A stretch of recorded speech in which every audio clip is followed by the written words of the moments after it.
back then, even it was a fight, rugby was a very male-dominated sport. It still is, but there was this perception that women should not be playing rugby. What business did we have, playing rugby? Born in Uganda and raised in Kenya, Buteme says she has always been into sports. I played sports throughout my school days. Kenya is really big on sports, so there are always sporting activities right from primary school through to university level. And my dad loved sports. He was a sportsman, and so he encouraged us to play sports. Since I'd grown up playing sports, I felt weird just sitting without doing any sport until one of my former teammates said as a joke that we should go and start playing rugby. So I went to Chadondo Rugby Club, and I met the manager, who was a Kenyan called Ruben Ambicha at that point. And I told him I wanted to start playing rugby.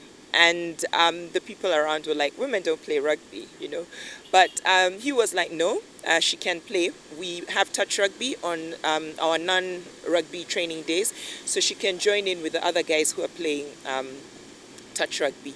So I started playing touch rugby with the Heathens players. Now part of the team playing in Chadondo, Buteme went on to invite more ladies to the game, being a catalyst for even a huge number to join the sport. The men traveled to Kenya as usual for the Elgon Cup. And before their game, the Kenyan women curtain raised, playing full contact, real rugby. So when Sogi came back, he told me that I should switch from touch rugby to full contact. And I resisted. I was like, no, women don't play rugby. Eventually, we agreed that we'd try it out. But if we didn't like it, we could go back to touch rugby and they'll let us just play touch rugby. Within 20 minutes of the session, half of us loved it and the other half didn't. The Uganda Cup final, which was going to happen. And so I requested if we could curtain raise. And we played. And it was a very interesting game. We'd just been playing for 2 months.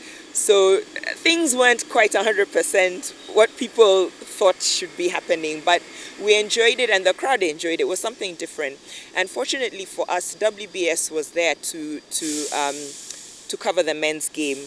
And so they covered ours as well. And then they interviewed me afterwards. And so I talked about how we had just started and how it was open to everybody. You didn't need to know how to play rugby. I talked about the days and the times. And I welcomed basically women to come and play. And so the next week, we just got all these women coming down to Chadondo and were like, yeah, we saw someone called Helen on WBS and we want to join rugby as well. And it just grew from there. After 6 months of training and play, now a fully fledged team, the ladies got a chance to play in their first ever regional tournament. The tournament was in 2004, around March. So before we traveled, the Chadondo Excom sat me down and was like, we know you're very competitive, but just know that you're not as good as the Kenyans and you will lose. So take this as a learning experience, Don't go there expecting to win. And I was like, okay. So we got there and we ended up winning the tournament. So Thunderbirds A won the tournament and I was the MVP and the top try scorer.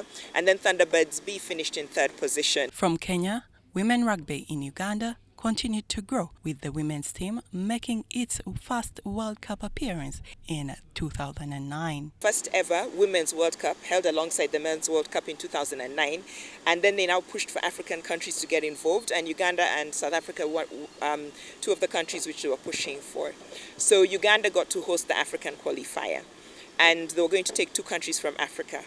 So we'd been finishing number 2. And so there was this huge expectation for us to finish number 2 again or even beat South Africa.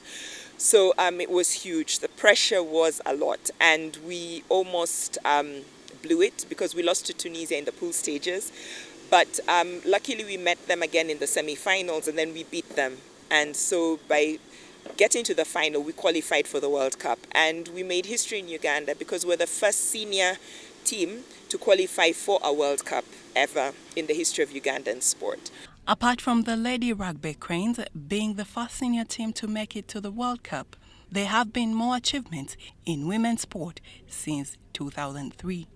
Some of the things that have changed about women's rugby, or you could say women's sport, because I like looking out for women's sport, is that there's more media coverage. You'll actually find women's sport in the newspaper.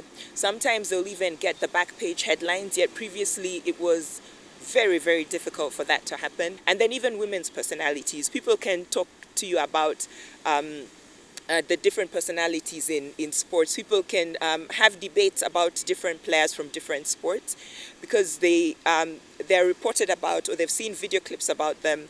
And for the sports where women actually get pay for coaching or they get paid for being match officials, it's been a source of income.